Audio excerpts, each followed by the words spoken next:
think. Moyo. It seems to be hard. Let me Google that. Moyo.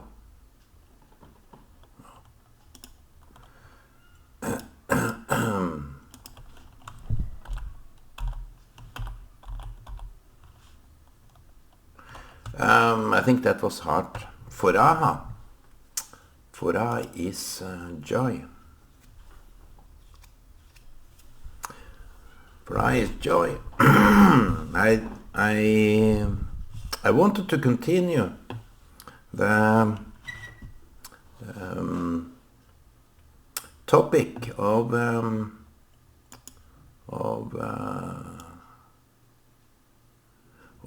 unique, and I think there is many real aspects to that maybe I need to go into. Both me and maybe you that listen to this. Maybe you and me are in union that need to hear some words about that. You see, we compare each other. I do the comparison with me and feel not so unique, not so special. And I think the difference between special and unique is a little bit distorted. Because the envy of others come into being. The envy that he got more than me, he have done more than me, he is more popular than me, and all this kind of comparison is what my own approach to my own uniqueness will be destabilized, demolished, and fragmented. So to keep a sober heart, sober mind, is that you believe in words. Unique. You see, I don't want to make a distorted fact about people being unique, because there are so many distorted facts. Some are made very popular, and that makes the whole difference between them and me.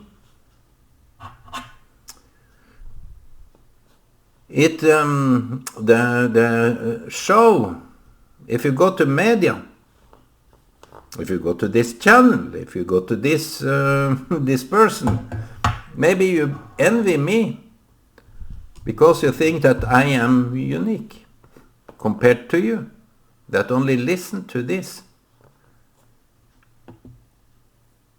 So I think that the main point in being unique is not that it's by others' definition, it's by your own. It's what I will say is by God's words, you are unique. As I was into first time that the DNA was inscribed with the name of God. That's something. You should listen to that. And it's mandatory to have some clearance that every human have some qualities in of itself that if you only compare yourself with others, you will diminish your own quality. If you are so preoccupied with others' uniqueness, you will be blind for your own.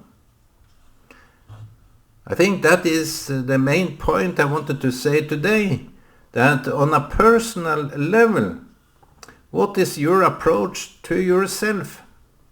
I have stated some objective facts about everyone's uniqueness.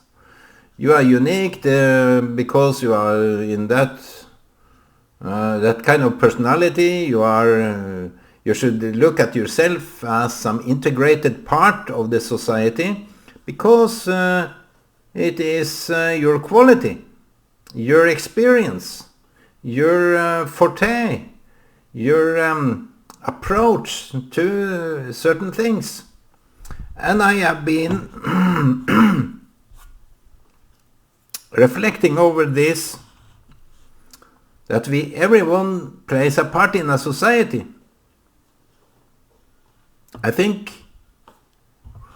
I believe more in what was said back then than what I had in my own mind. Because I was attending a church, and I waited to be called out for something.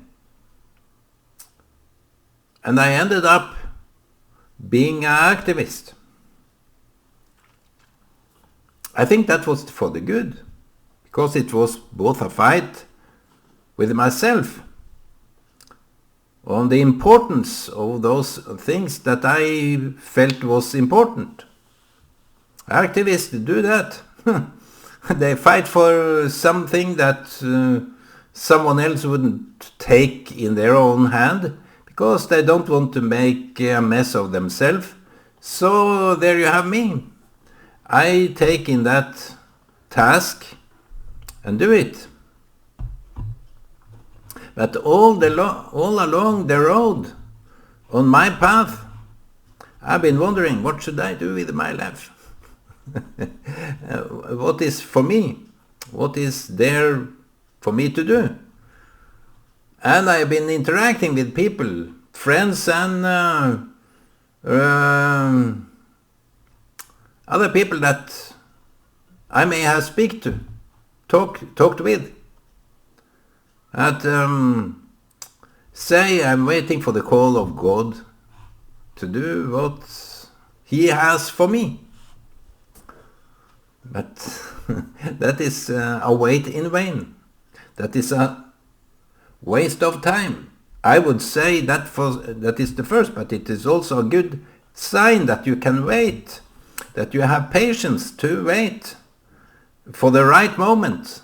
That is that.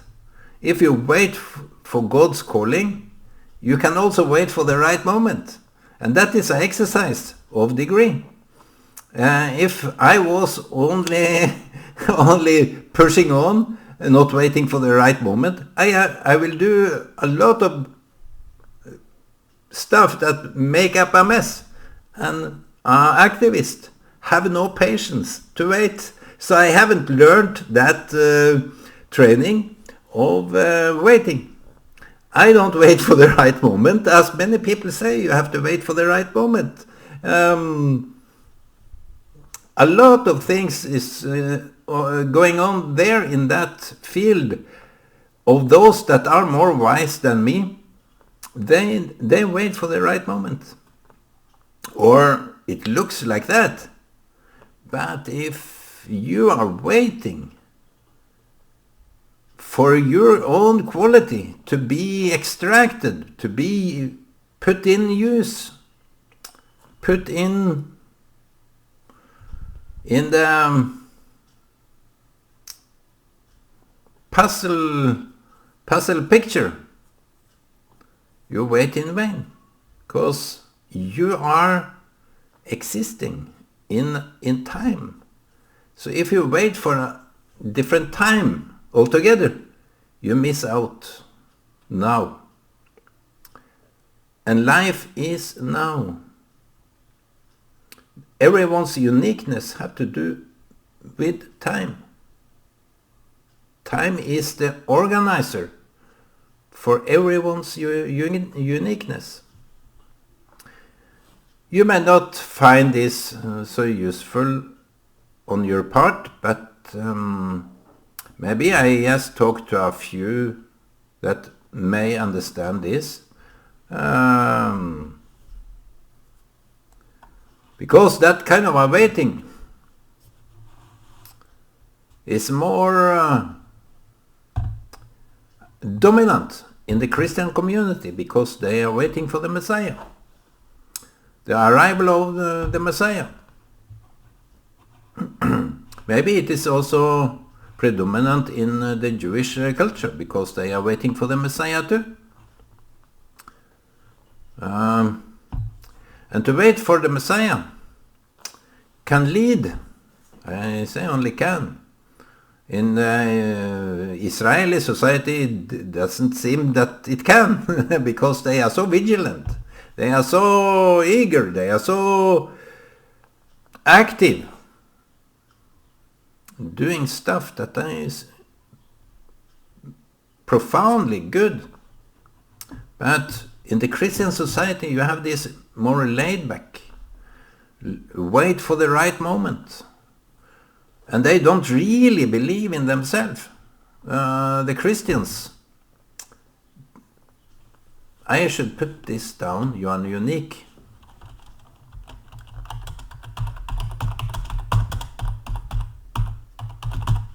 I think this ended up good.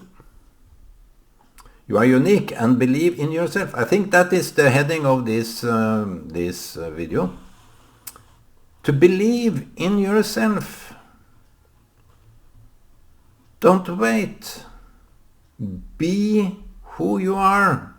As I told my last born daughter in a speech I held way back, now she's old. It was when she was, it is 15 years ago. She is 30, then she was maybe 14, 15. So it is 15 years ago, and I can't forget it.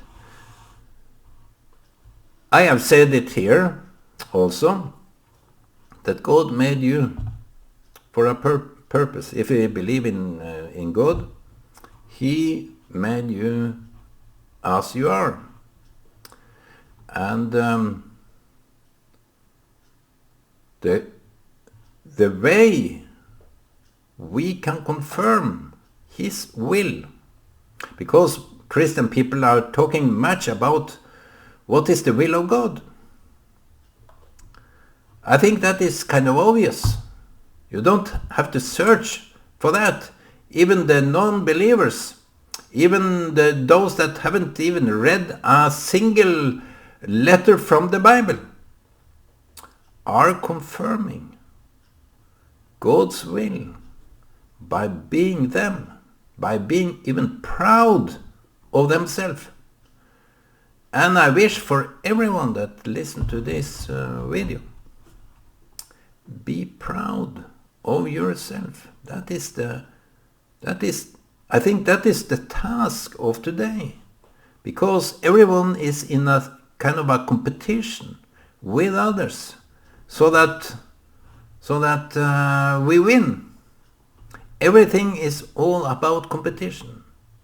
Who haven't seen a Real Madrid football game? I am recording every match they are having, because I love their game. I love even Ronaldo, that was off from that team. He had his time there, and everyone was organized because he was some kind of a quality in that field.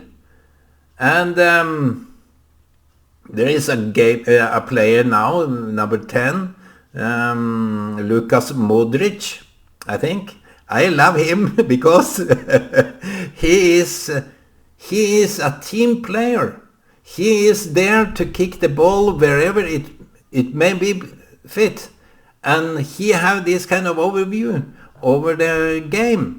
That I serve this ball here and there and it matches. He rarely score a goal, but he do the serving of the ball. So this kind of I had this when I was a kid. I love this kind of mentality that if I get the ball, I shouldn't always think of scoring, making a score. No, I should serve the ball where it should be fit to smash it in the goal.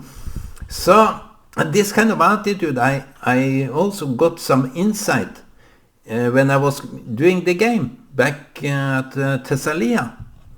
When we were kids, we did the match.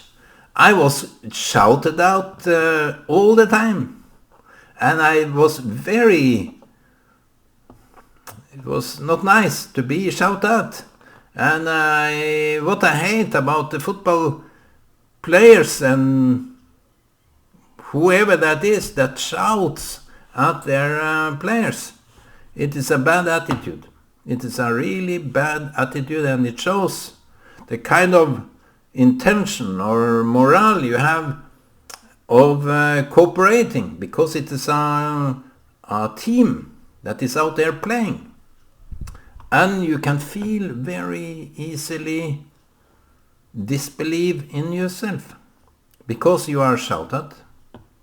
And God may be some kind of a team leader for someone that likes to shout, because they see God as some punisher if you don't do as he will. So I simplified it in my speech to my daughter when she was in some kind of occasion.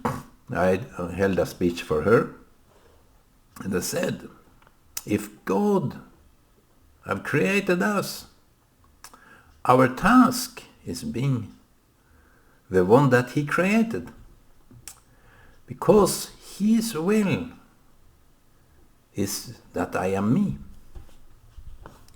That is, I heard later on that people didn't understand that kind of a talk. And maybe those that didn't understood it back then don't even understand when I'm talking now, because they are blocked. They are full of prejudice and belittling this man. So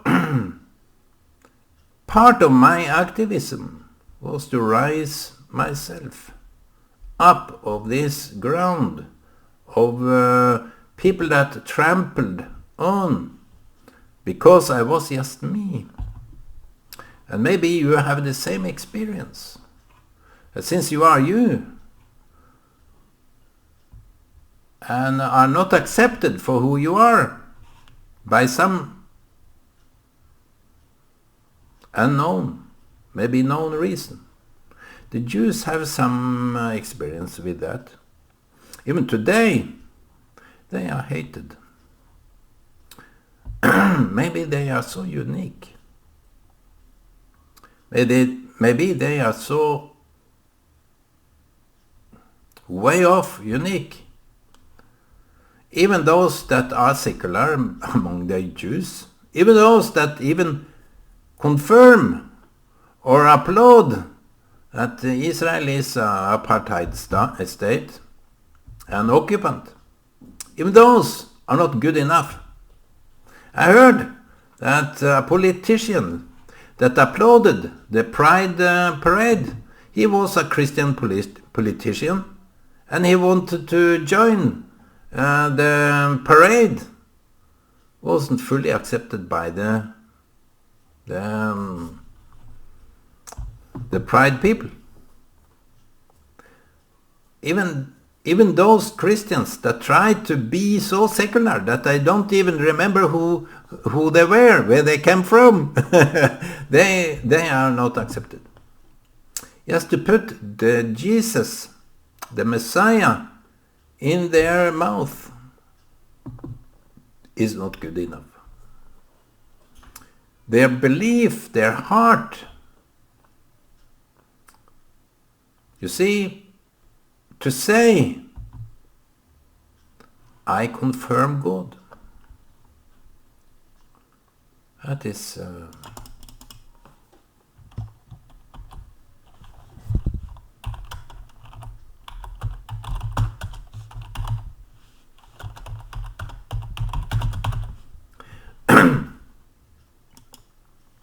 I confirm God by being me.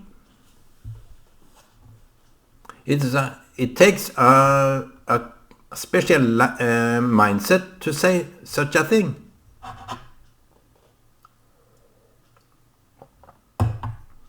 I confirm God's will, God's intention, God's urge by being me. So, of course, you are unique. Of course, you are the highest valued individual for God. Does it mean anything? No, not really. If you don't care about God, it doesn't really mean anything. But everyone have a relationship with himself, him or herself. Everyone have a kind of a relationship with their own entity. And the best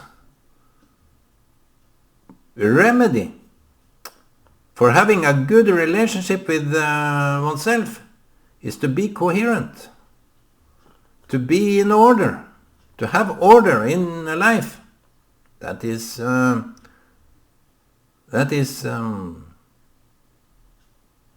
secret. Maybe you needed to hear this. The best thing you can achieve in life by having a good relationship with yourself is have things in order. The word of order is seder in Hebrew. The seder. That is order. Order in your house, order in your life, order in your mindset, order in your relationship with other people. Maybe you have to keep cool sometimes. Maybe you have to keep a little bit active, play along the way. As they say, the walk the walk, talk the talk. That is good.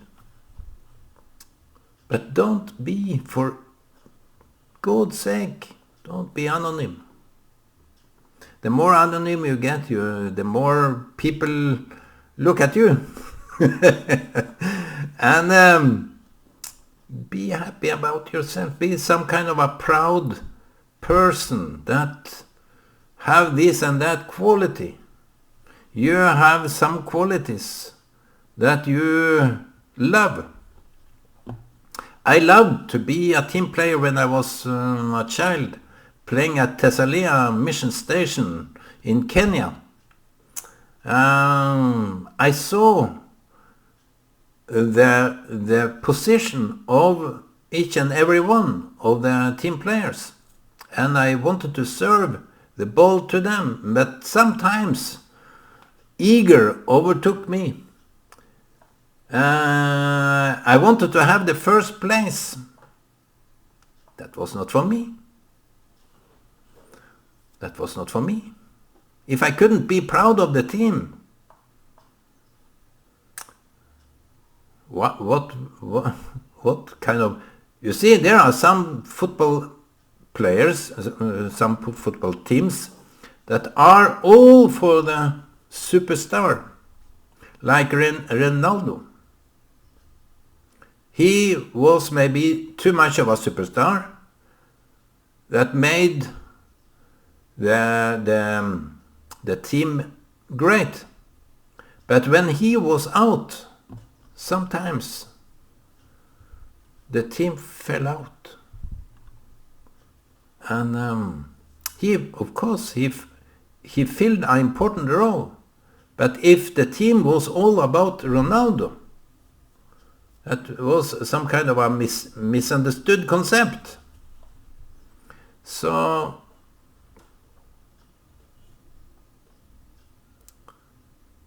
beside being unique, you see, it's not only about yourself. If you can see the uniqueness of other people, if you can't see it, you are blind. If you can see it and appreciate it, if it's not only you that is there, if you, as I say, we play each other good, if you can play a part in your role of making other people look good, not covering up bad things, no. Be straight. Order. Order is a task that each and every one of us need to learn. I'm a novice here, but I admit it. I do my tasks of making things in order. Harmonize. Not a bipolar. If you are a bipolar, you are good. You need only the order of a language to put things in a straight way. And often we need some other team players to stabilize that kind of a bipolar tendency. Because maybe Ronaldo was borderline, up and down. When it was a good day, he was up there, and when it was a bad day, he couldn't really get his act together. And that kind of, if the team functions in a good way, we play in a way that makes even the weakest link strong. I will end this video with furaha. Furaha is joy, happiness in Swahili. The belief in the heart makes you joyful. To have some belief in your heart, some belief that you have qualities by being you, makes you confirm, if not God, your own will. By being you, confirms your own will. That should count for something. And maybe today, Shabbat, is contemplating about those things that makes me, me. Who am I? That is the great question. Who am I? So I wish you all Shabbat Shalom, my friends. Be in peace, tranquility. Make order, make Shalom. And you are confirmed by the highest entity, God, that you are unique. Thank you very much for listening to this video, and I wish you all the best.